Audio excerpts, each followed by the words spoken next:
Welcome. Welcome. It's so nice to feel the energy inside this tent pulse 2 times per day. It almost feels to me like we're breathing a lung. We're a lung in and out. And in many ways, I feel like it has been that. I've certainly been energized, maybe oxygenated is the right word, by the stories of pathbreaker leaders. And I was absolutely spellbound this morning by the session on Charles Sumner. I was thinking on my way up here this evening that while we've heard about path-breaking leadership in quite various fields, from art to science to political movements, all of the leaders and speakers have shared a couple of traits: conviction of idea, persistence, and patience, but also a great deal of collaborative discourse. And this is what I really love about the College of Atlantic Summer Institute. The collaboration, the conversations that happen in here more formally and that in the Gyro Oval afterwards. And I can assure you that these types of conversations happen all year long here on campus. Our students respectfully agree and disagree with one another, and often with me. So now I'd like to invite you to settle in. We've got a great lineup this afternoon in back-to-back sessions. This is the first of our sessions, 2 sessions, which will be followed by Senator George Mitchell's remarks and conversation about the Good Friday Agreement. First, I'd like to welcome Nick Pomagarten to the podium. Nick is a staff writer at The New Yorker whose work I've long admired. He's also a longtime summer resident on MDI, and we are honored to have him at the COA Summer Institute for the first time. Welcome.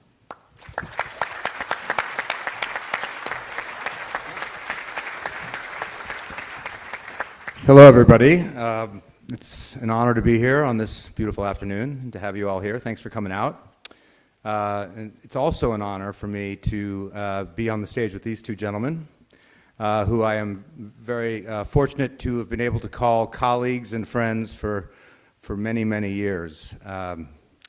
They are both top-of-the-line writers, editors, and dudes.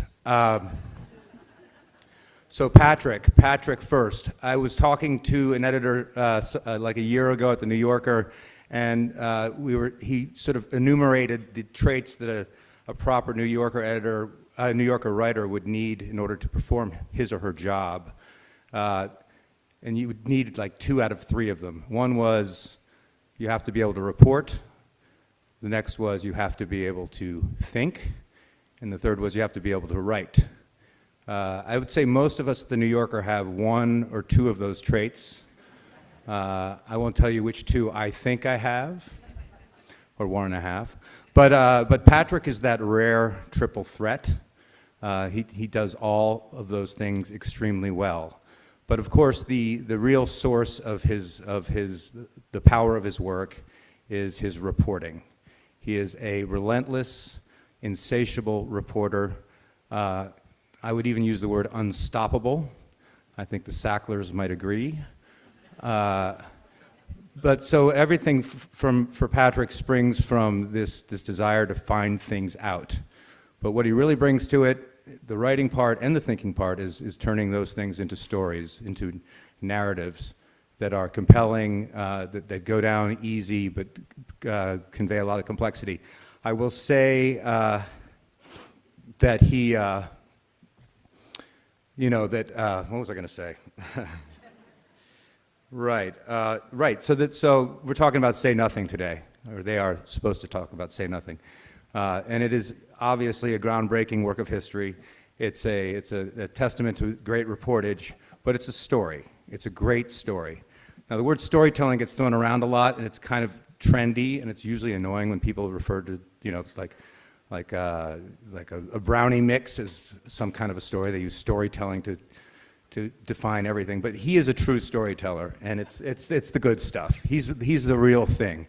And Say Nothing is one of the best books, certainly nonfiction books that I've read in decades. I consider it a masterpiece, a true masterpiece. And it is very hard for one writer to say that to another writer. He's good, God damn it. Now, Daniel is an editor. He toils in silence, in obscurity, anonymity, selflessness. Most of you probably don't know who he is, but he's real good. And I can tell you, among the writers and editors at The New Yorker, we all know he's a genius, one of the best in the business. What an editor does, the way it works at The New Yorker is an editor has a stable of writers. Daniel's stable includes Patrick, obviously, but it also includes Jane Mayer, it's, who else? David Gran, Ian Parker. So he has some real superstars. Their superstardom may or may not have a lot to do with the work he's done for them. Certainly not your work, Patrick. But I am not one of the writers in his stable. I have only been edited once by Daniel, and that was 30 years ago, almost to the day. He was a young editor at Lingua Franca. I was writing a story about Bennington College, some drama there, Troubles of Another Kind. And it was my first time ever writing a long story. I turned in a mess to him, an absolute mess. I remember the look on his face when I came to the office. There was a sort of look of pity that a midwit such as myself had taken on this line of work. There was no thinking, no writing, no reporting. It was just none of it. I've learned some things since then, but I'm in some ways glad that he's not my editor because he's tough. I was talking to David Gran about Daniel recently, and he told me, David Gran, one of his writers, that the first story he did for Daniel, Daniel had a note, a query on every sentence in the piece. Death by 1,000 queries. Now, he thought it was a really bad thing. Now, of course, David Gran is a gajillionaire living in some, castle somewhere. The greatest success. So that's Daniel. Daniel's wonderful. You're very lucky to have him here, too, and to have these two men talk about their craft. I'm even going to stay around and listen to it because I want to hear what it's like for them to be in that dark room alone, tangling over ideas, reporting, and writing. And now you get to do it, they get to do it in public. So here, without further ado, are these two fine gentlemen.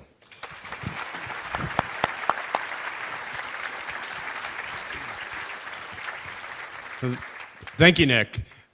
My wife, at least, thinks I'm a pussycat. So there are some people who don't think I'm mean. No, but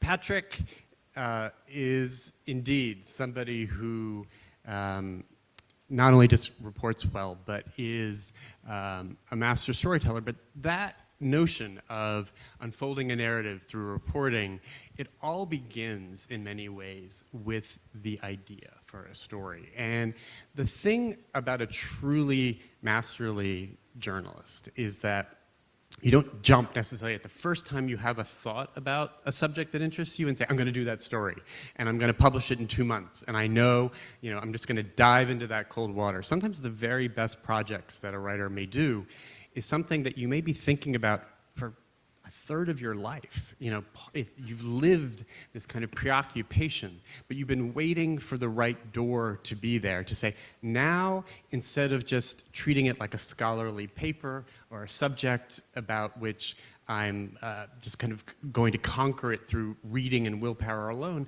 I'm going to find that moment, that story that I see out there that kind of makes me realize, like, I have a way in. And I feel with Say Nothing in particular, there was a way where you kind of, this Patrick grew up in Dorchester in Massachusetts. The idea of sort of Northern Ireland and the Troubles was something that, like, his family talked about, relatives talked about, neighbors talked about. It's kind of part of the ambient sort of background of your life. You were always curious. What is the moment? I know it, but you tell everyone here. What's the moment when you realize, like, I think I have a way to tell this story differently than it has been told previously? Yeah, good question. Thank you, Nick, for the introduction. Thank you, Daniel, for being here. Thank you all for coming. It is a real treat to be with you. What a beautiful place. And I'm particularly happy to be talking with Daniel. 20 years ago this fall, I sent him a pitch. And this was not my first pitch to the New Yorker, but it was the first one that was accepted, and we've been working together ever since. So it's a real privilege to get to talk here on this stage with all of you, with somebody I work so closely with and who's been so responsible for so much of what has worked about my work over the years.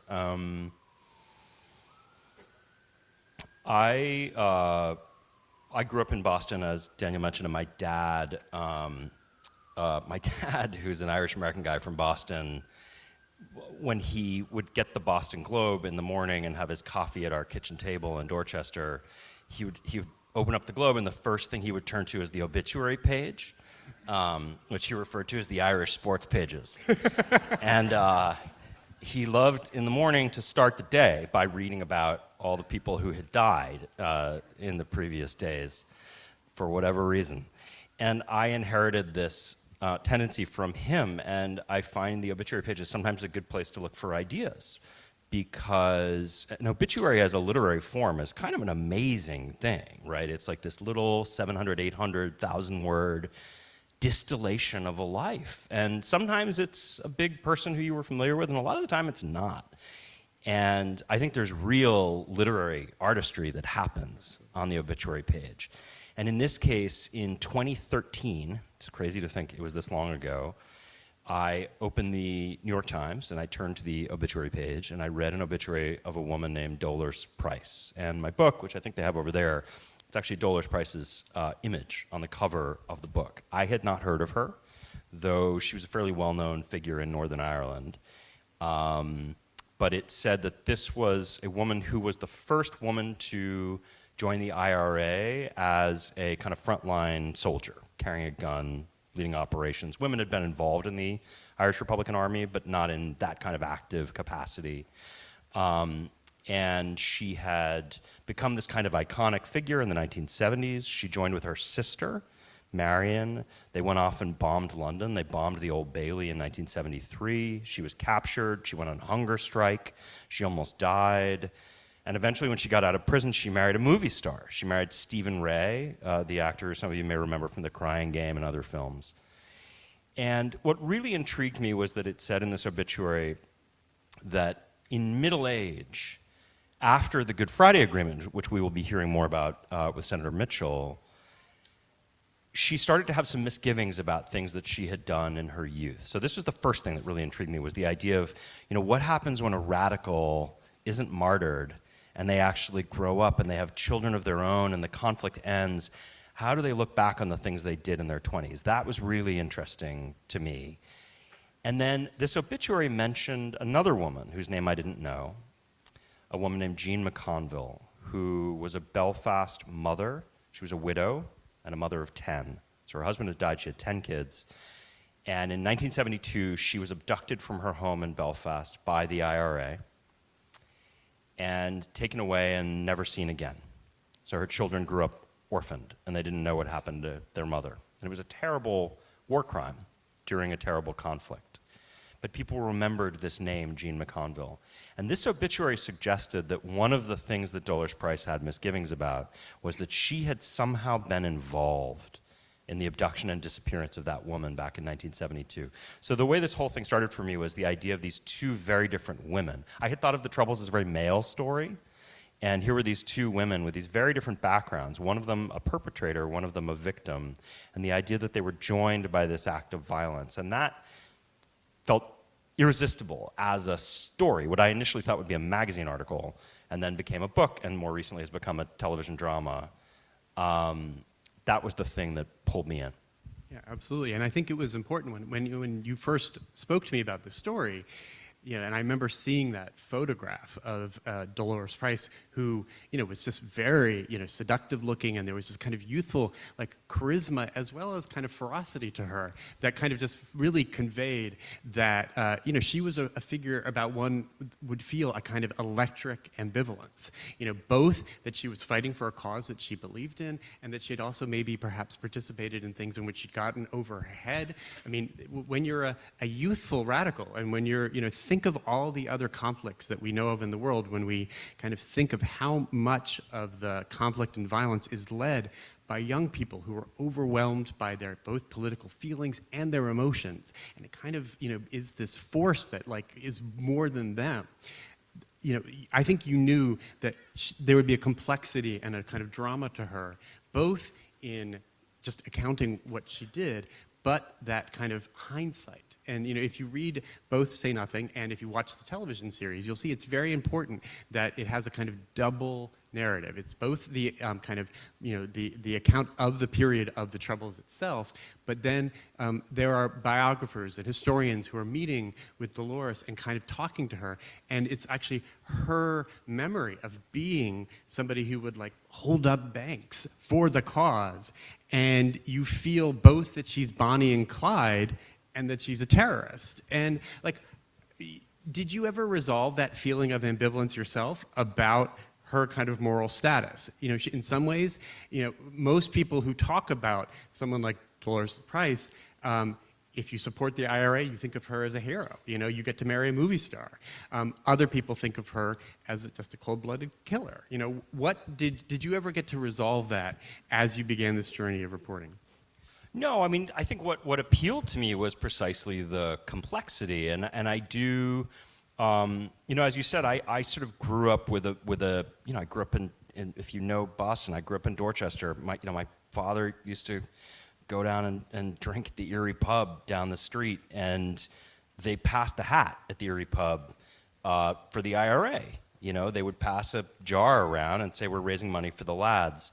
And that, in my neighborhood growing up, like that was the perspective on the IRA, was like, we applaud what they are doing, they are heroes unequivocally, we will give our own money to buy guns, and the materials will be made to make bombs that are, all of the bloodshed's gonna happen somewhere else. It's gonna happen across an ocean. But we feel so devoted to this cause, not devoted enough to like go ourselves and put our own families at risk, but enough, devoted enough to put $20 in the jar. So that's one perspective. Do you remember that just as a child? Do you remember having any sense of discomfort with that? Well, there's a famous story in my family, which is that my parents met in England. My mother's Australian. And my dad went to Oxford after he went to Fordham for college, and then he went to Oxford for a couple of years. And he met my mother there. And they have these very dear friends. There's this English guy whose name is Ron Scott. And there's a famous story in my family about, this is probably in the 1980s, Ron Scott coming to stay with us in Dorchester, and my dad taking him for a beer at the Erie Pub, and Ron Scott, their English friend, sitting there, and somebody, apparently not having heard his accent, coming and shaking the jar in his face. And what's Ron Scott gonna do? The Englishman at the Erie Pub. And so, just to be polite, he put $5 in the jar, right?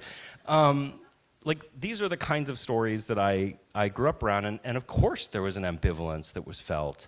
But the kind of tribalism on display there was something I was skeptical about from a pretty early age. And I lived in England, and I lived in England myself for a few years, saw a very different perspective on the IRA, but also a perspective that I thought was like too monochromatic to be particularly credible, right? Which is that these are all psychopaths.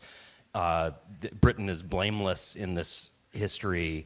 We have been victimized by the IRA. If you'll indulge me with a quick aside, just to give you a sense of the kinds of stories that appeal to me, and also Daniel's role in these types of things. There's a piece that I wrote in 2014, which was an idea that Daniel had. And it's about a woman named Amy Bishop, who had grown up in Braintree, Massachusetts, and she went to Harvard, she got a PhD, she became a professor at the University of Alabama in Huntsville, and in 2010, she went into a faculty meeting and pulled out a gun and shot 6 of her colleagues, killing 3 of them. And at the time, there was a lot of press coverage about this, and the idea was, was sort of the nutty professor, like she hadn't gotten tenure. It was a woman who was a mass shooter, which was unusual. But it emerged that in the 1980s, she had actually shot and killed her little brother in Braintree with a shotgun. And there was this episode where there were only 2 kids in the family, and in the kitchen of the family home in Braintree, Amy kills her brother Seth at point-blank range with a shotgun. And there's one witness. It's their mother, Judy. Judy comes into the kitchen. She sees her daughter kill her son. The cops are on the way. And when they get there, Judy says, I saw the whole thing. It was an accident. And there's never any real investigation. Amy's never arrested. Everybody just kind of turns away. And Amy moves on in her life. Nothing goes on her permanent record. And she ends up, years later, in Huntsville, shooting 6 people.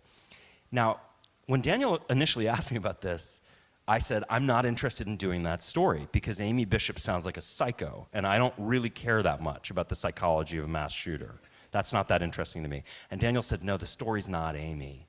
The story is her mother. The story is Judy. The story is the parent who has 2 kids, and she sees one kill the other, and she's about to lose her remaining child, and she has to make a choice about what she tells the police.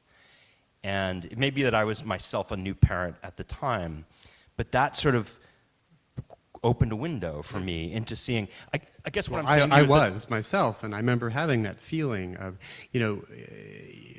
people sometimes think that journalists see it as their job to just, be professional scolds and judge and juries of, the people that they write about. But I think as a magazine journalist and someone who's interested in narrative and psychology and character, I'm most interested in stories about people about whom we can identify something. But and so it's not a mere act of judgment. And, what mother doesn't want to protect her child, even a wayward child, even a mentally ill child? And then these circumstances happen, and then it blows up in their faces 15 years later. That's the kind of tragedy that you can both judge the mother for, but you can also have incredible sympathy for. And I think that, and it lets you see like what a culture of guns can do, without doing yet another story that says guns are bad and we need gun control. So I think, to talk about Say Nothing again, I think there is this woman who ended up dead as part of the Troubles with 10 children. And when you think again of like the IRA and Patrick being kind of told, this is a freedom fighter group, and then you think, and yet there was this woman, 10 orphans. What must it have been like to been that family, and how did they perceive it? I will tell you one reason why I thought he should be doing this story, ended up doing the book, is when there's an obituary, and then there's this abiding mystery about what happened to this woman that no one has been able to solve to this day.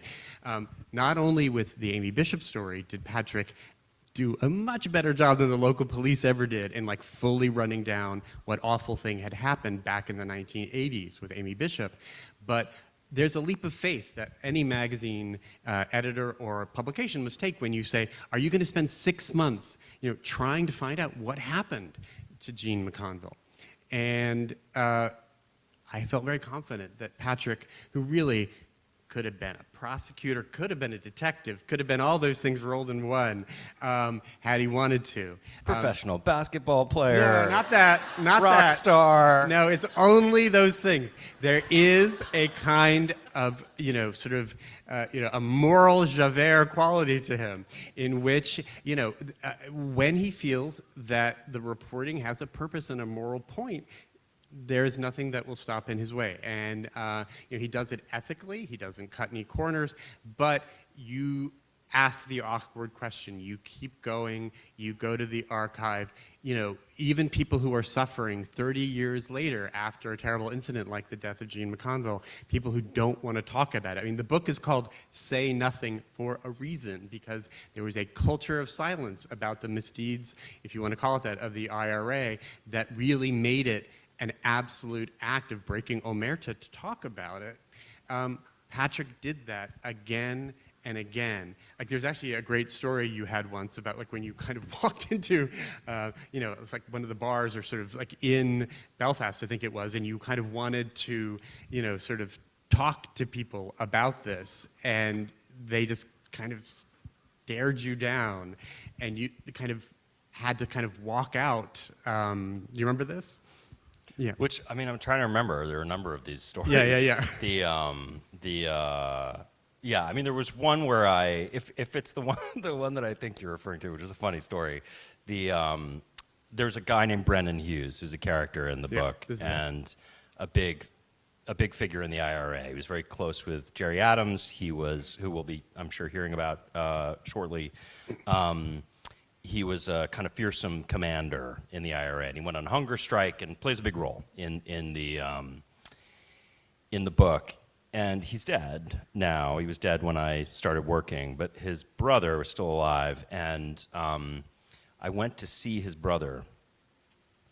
And his brother asked to meet in this little town, kind of right near the Irish border, in kind of no man's land. And it turned out that when I got there, it wasn't even a town. It was just a pub. There was like nothing for miles around but just this pub. And I went in and he said, why don't we sit out front? There was a picnic table out front, but he said, you go get us some Guinness and we'll sit out front and do the interview. And so I sort of creaked open the door, and inside the pub were these, like, you know, fairly intimidating looking guys who didn't know who I was, didn't like the look of me. I'm there with my notebook. I'm meeting with Brendan Hughes' brother. I bring our drinks out, we sit down, but I notice that they're looking out the window at us, because we're sitting like right in front of the pub. And we talk, and he finishes his drink and he sends me in for another one. And I go in, and this time they're really, you know, kind of giving me the hairy eyeball. And I bring the drink out, I keep talking. You know, I'm interviewing about all this kind of IRA, fairly sensitive stuff. And the third time around, when I go in for beers, I'm coming out, and they, one by one, they walk out after me. And there's like a semicircle of guys standing around us. And one of them asks where I'm from and what I'm doing, and, you know, I'm in an interview, what's this all about? And then one of them says, where are you staying? And I say, oh, I'm staying in Dublin. And he says, oh yeah? Which hotel?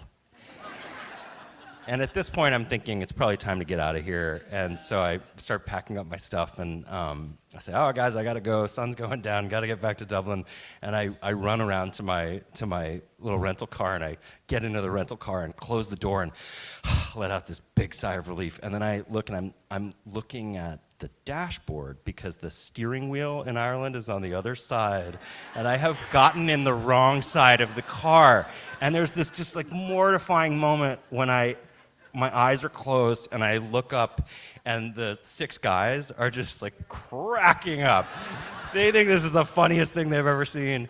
And I have to open up the door and say, all right, guys, I'm really going now. And I go around the car and I take off. So yeah, a lot of moments like that. I love that story, not only because it humiliates Patrick, but because it actually shows one of the great benefits of doing on-the-ground reporting, not just scholarship about an event in recent history. Because when I heard that story, I remember thinking, you know, a lot of the violence again, and a lot of the strategy making, a lot of the plotting, the comrademanship of the IRA was a bunch of young people hanging out, often in bars. And you want to capture that. And one of the great things about Say Nothing, even though it's very honest about the lives that were lost, and just to kind of catch up with something I said earlier, he solves the murder of Jean McConville in this book. I'm not going to tell you who did it, but we've already mentioned the name. And but I think that when you actually kind of hang out among people for whom this is like their living cultural legacy, it helps you not only judge them, but help animate them as characters. And someone like Brendan Hughes, both in the book and if you watch the television show, he's an incredibly charismatic figure in that television show. I think half the people who watch it would be what my colleague and friend Emily Nussbaum, a television critic, calls the bad fan, meaning when you watch Tony Soprano, you want to be him instead of, you know, arrest him. And, you know, the Brendan Hughes character, who is just, you know, valiant, an incredible pal to everyone, you know, hiding out in this kind of, you know, dramatic way in other people's houses, dashing from house to house to evade the police. You know, what fun, in a way. Like, who wouldn't want to be doing this when you're 20? And yet, there's this dark moral undertow through all of it. And I think in some ways that's the real triumph of the book, even though it kind of puts you with this band of, you know, young people who are engaging in everything from robberies to hunger strikes. It makes you feel what it would be like to be somebody whose political drive pushes you to extremities in a small community where you all agree that that not only makes sense, but that is the meaning of life. And I just wondered, like, how did it feel like to meet people who had actually not just, you were not just meeting fellow scholars, but people who had actually participated in this rebellion? Yeah, I mean, a few different things. So one is that I do think there's no substitute for going out and being in a place and meeting the people there. You will sometimes, it's less so now, but up until a few years ago, you would occasionally hear people suggest that like a writer isn't entitled to write about someone else's lived experience, that you need some kind of like identity badge in order to write a story about someone else's experience, whether it's a novel or journalism or what have you. And I really staunchly resist that as a proposition. I think that it's our job as writers to try and understand the lives of others and the minds of others. And so, for instance, my second book, actually, that grew out of that piece that I pitched Daniel 20 years ago, was about Chinatown in New York City. It was about Chinese people coming from China to the US through human smuggling networks in the 1980s and 90s. And I'm not Chinese. I don't speak Mandarin or Fujianese, which is the language that a lot of these people spoke. None of that to me should mean that I can't write compellingly about these people. However, I think the price of admission, if you're going to trespass into someone else's life, is you have to get it right. You have to write it in a way that people from that culture will feel as though you really saw them and understood them.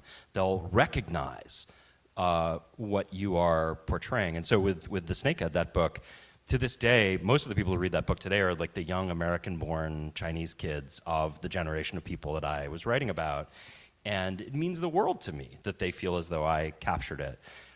But that's wherever I am. If I'm in India, if I'm in West Africa, if I'm in academia or writing about the mafia or whatever it is, you have to feel as though you're sort of seeing these people and able to, it's strange because it's not that you're totally suspending judgment. I'm often quite judgmental when I'm writing about people, but in that moment of going out and reporting, when you meet the person in the bar, I want my mind and my heart to be totally open. I'm not coming in I'm not really coming in like a prosecutor, right? With a sense that like, I have an angle here, I have an agenda, here's the way I see you.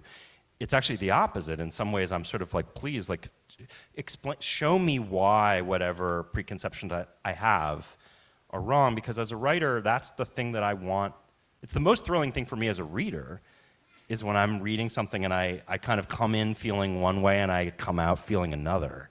So I want to turn you around in that way, and in order to do that, I have to be open to being turned around myself. Yeah, and I think in your work, and particularly, it shows that you can have that sort of identification with someone's humanity without being a big softie. Because, like I'm thinking of a piece that he once wrote about El Chapo, the drug dealer who did so many terrible things. I'm not even going to begin to discuss them. But he also was a very wily escapee, and would escape from prisons with these kind of daring do, kind of jury-rigged schemes in which bathtubs would suddenly lift with hydraulic lifts and he'd escape through tunnels.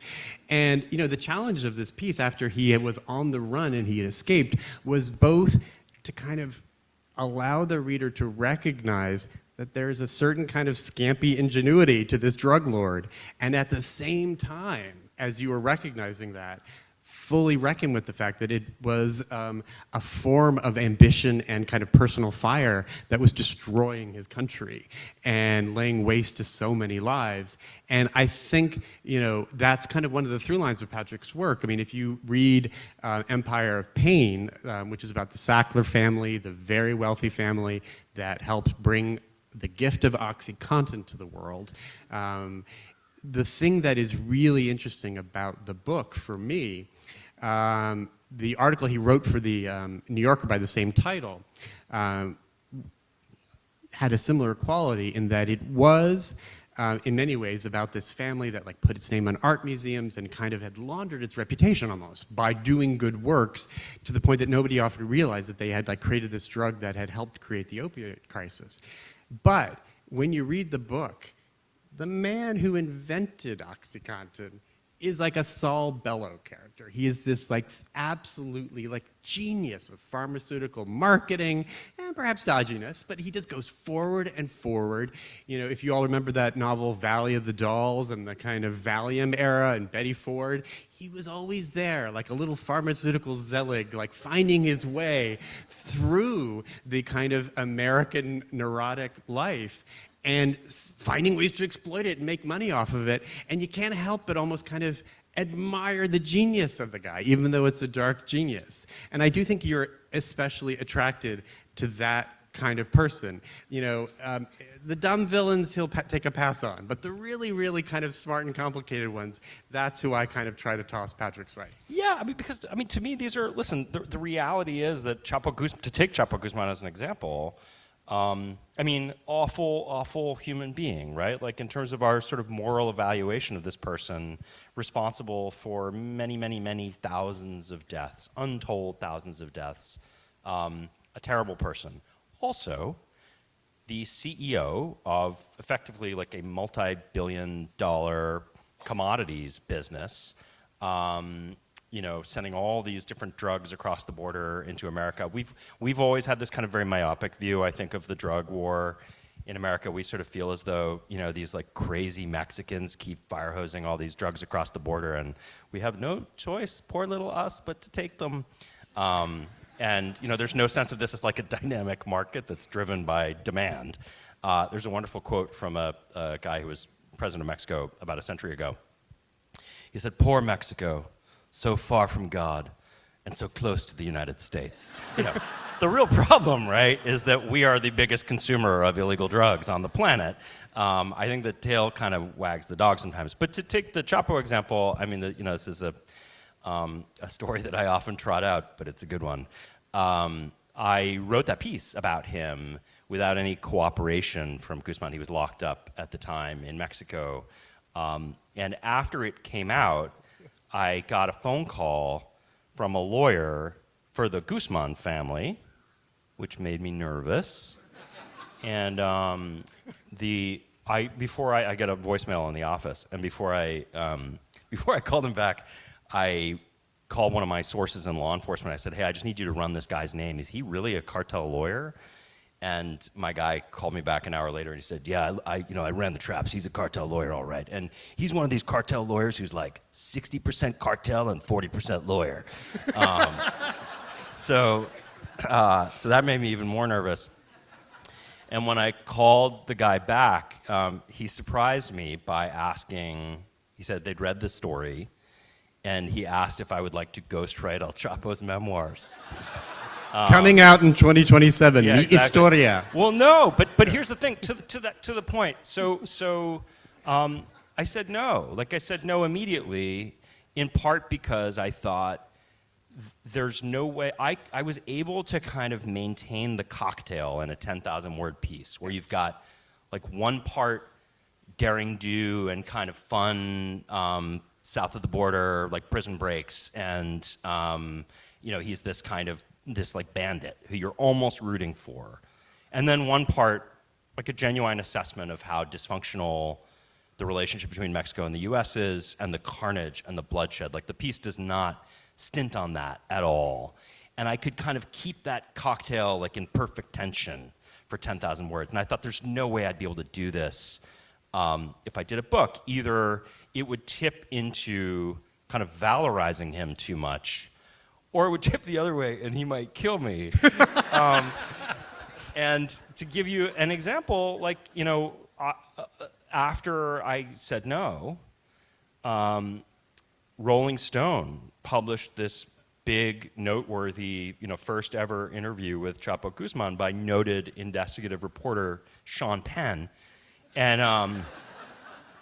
And it's the most ridiculous piece you've ever read. Like the whole thing is like, he is a humble man with simple needs. You know, it's just like, it's everything that I would not have allowed myself to write. So I think it's, I mean, I'm all for keeping those things in tension, but I'm also mindful of the danger that things can tip one way or the other. Yeah, and you know, to go back to Say Nothing, and then we'll ask for some audience questions. You know, I think another thing that you are really interested in is not just telling the tale, but OxyContin, it has an after effect for decades. And with the Troubles, I mean, one of the stories that I always remember from that book is there's a moment where someone is, I think was one of the McConville kids was a taxi driver. And so he's working in Belfast. And No, he was the passenger. That's right. Yeah. Okay, and so he gets into a car, and he suddenly realizes that, he's in the car with somebody who may have been involved. And just imagine that. You live in this city that in some ways is a big city, but it's also the tiniest world in which people who may have been involved with the killing of your mother and know that you can't talk about it even when you're sitting in the back of his taxi. I think, for Patrick to recognize, that distills the way that history lives on in the people who kind of inherit a tragic conflict like the Troubles. And that's what I appreciate in his writing, is finding a story like that just shows you that, it's not history. It's not just something for the scholarly books. It's for people who live it every day in the country where those passions are still felt. And even when they seem resolved, they're never fully resolved. Yeah, I mean, just very quickly on that, and it is amazing that that this has been programmed in the way that it has, because you've been hearing about the Troubles, this grinding conflict that lasted 3 decades and was responsible for thousands of deaths, and that many, many people, and I remember this, I'm sure many of you did, thought would never end. And it ended. And you're going to hear from one of the people who was immensely responsible for that diplomatic miracle, right? Ending a conflict. And I would say, without drawing any cheap analogies, there are other grinding situations around the world that people feel as though that people have kind of given up hope on, right? It is possible to end a war like this. What was so striking for me is that the peace in Northern Ireland is a cold peace. It's a brittle peace, but it's still a peace. The peace is held, right? And so the sort of inadvertent poetry for me of the idea of Michael McConville, this kid who last saw his mother when he was 11 years old. She was taken away at gunpoint from that apartment, and he was clinging to her legs. And he ends up in an orphanage, and he has not had an easy life. And as a middle-aged man, he gets into a taxi, a black taxi in Belfast, and he recognizes the driver as one of the men who took his mother away in 1972. But the really telling thing is, he doesn't say anything, and they just ride in silence. And I felt as though, both of those men in that taxi are the beneficiaries of the Good Friday Agreement, which we're going to hear about. And yet there's also a sense in which there's a kind of a metaphor in there, right? That they ride in silence, neither of them can speak of it, and then Michael pays the man his fare and gets out. In some ways, I feel like that's all the people of Northern Ireland, right, are kind of trapped in that same situation. So, yeah, absolutely. Well, thanks, Patrick. Does anyone have any questions?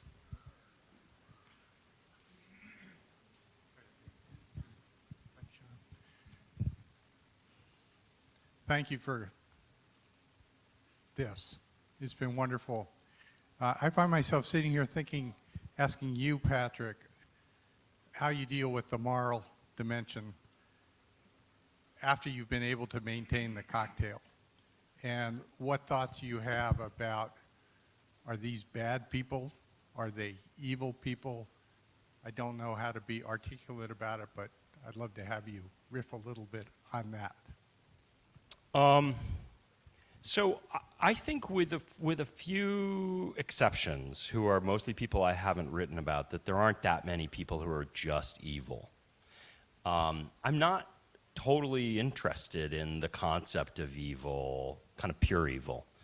I think most of us are flawed in one way or another. The people who are really interesting to me, I guess the question that is really interesting to me is that, over the years I've done some screenwriting on the side, and there's a wonderful Hollywood adage for screenwriters, which is when you're writing your movie and you're writing your villain, it's important, if you want your villain to be a good villain, that you remember your villain doesn't know he's the villain, right?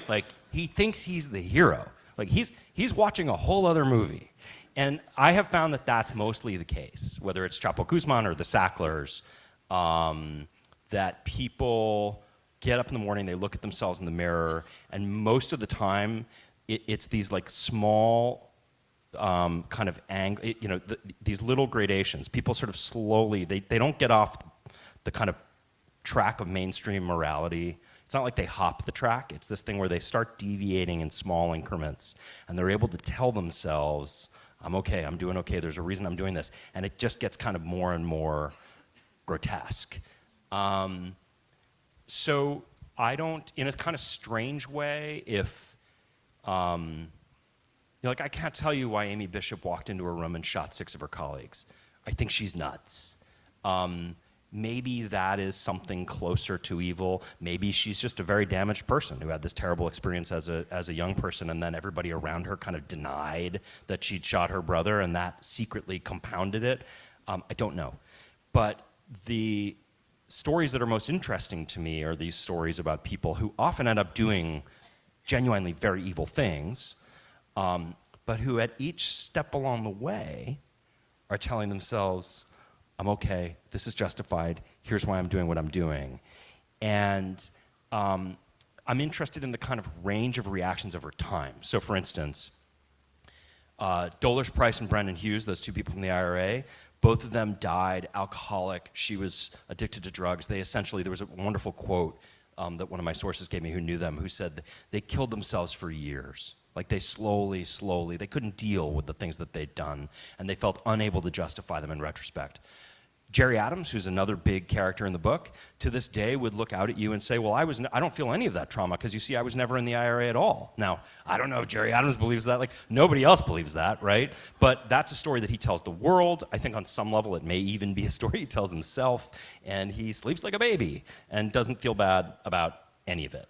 The Sacklers, if they were here with us today, would say, there's been a big misunderstanding, honestly, like I've seen the private text messages of the Sackler family. It's one of the little goodies I got when I was doing my reporting. And to hear them tell it, like the biggest victims of the opioid crisis are the Sackler family, right? So I'm interested in the way in which people rationalize these things over time. The only thing I'm just going to add to that is that another really interesting article of Patrick's from about 12 years ago in the New Yorker was a profile of Judy Clark, who defends people like Dmitry Tsarnaev and other people who are being, given on trial for death penalty and, often called the worst of the worst. And it's a really fascinating, exploration of somebody who day in, day out, is working to defend people who everyone else considers to be irredeemable, and how she works through that. And I think there's a reason Patrick wanted to do that story. I think that, Yeah, I mean, sorry, I could go on about this all day, but and I won't, I promise. There was one review when Say Nothing, the series came out, which you should all watch. It's on Hulu. Emmy nominated, as of a few weeks ago. There was one bad review. I thought we were going to get a bunch of these reviews in the English press specifically. Strangely enough, the one we got came in The Guardian, which is not where I would have predicted it, which said, how can you humanize these people? And to me, this is like a flatly absurd thing to say, right? Like, they are human beings. I think that there's a kind of, there's a sort of comforting moral vanity in looking at people and saying, I could never be that person. There's no circumstances that could happen to me that would make me do what they did. I just think that's nonsense. I have very little interest in that. And so for me, yeah, it's very, Judy Clark, the death penalty lawyer, she has to save the lives of these people she represents, who are awful people who've done terrible things. She has to persuade a jury, this is a human, not a monster. They may be the author of terrible things, but they are nevertheless a human being. Great. All the way in the back, we have one more. Okay, sorry. Yeah. One more, and then we'll go. Thank you. I was going to ask for you to expand on your comments about your perceptions of Jerry Adams. He comes across in your work as a revolutionary, a sellout, a megalomaniac, a very multifaceted portrayal. Can you comment a little bit more about your perceptions of him? Yeah, absolutely. And I'm really happy to hear you you articulate it that way, because to me, Jerry Adams is like a hugely complicated figure, and that's part of what makes him so appealing as a subject. I get annoyed sometimes when people talk about Say Nothing and they describe Jerry Adams as the villain of the book, because I don't think of him that way at all. I think that Adams was an incredible leader. I think he was a revolutionary leader. I think that he, in that capacity, authorized a series of really atrocious things in the name of a cause that he believed to be just. And he eventually makes this pivot where he starts denying that he was ever in the IRA, which drives the people who worked for him in the IRA crazy. It drives them bananas because they feel like, well, you're the guy who gave me the orders. Like, when do you get to say, well, I was never me, I didn't have anything to do with that. You know, now we have to live with it. But the thing that's so fascinating, and we may hear from Senator Mitchell about this, is that I think the fact that he did that came from a few places. One of them was that I think Jerry Adams, in a way that very few others could in the IRA, really early on, was able to see around the corner. He saw, we are not going to fight the British into the sea. This is going to end in some kind of negotiated political settlement. So first of all, we need a political track running in tandem with the military track. Then I think he saw we need to start a peace process, and we have to start it secretly, because if the IRA writ large knew that you were starting to think about what a peaceful resolution and disarmament would look like, they might kill you, right? So he starts to do that. And ultimately, he becomes this guy who is dealing with a series of interlocutors on the international stage who I think kind of benefit from the ambiguity about whether or not he was ever in the IRA. It's like, of course, he was in the IRA. But I think the fact that he had that kind of a form of plausible deniability ends up becoming politically quite helpful. So I think a ruthless guy, I think a total situationalist with a little strain of sociopathy, who absolutely lied and continues to lie and sold out his friends and what have you. I also think a visionary who helped achieve a peace that we should all be celebrating and in part crediting him with today. Thank you.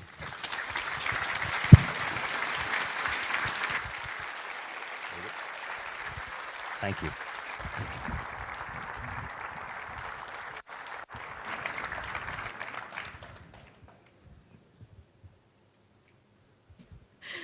It's our dance.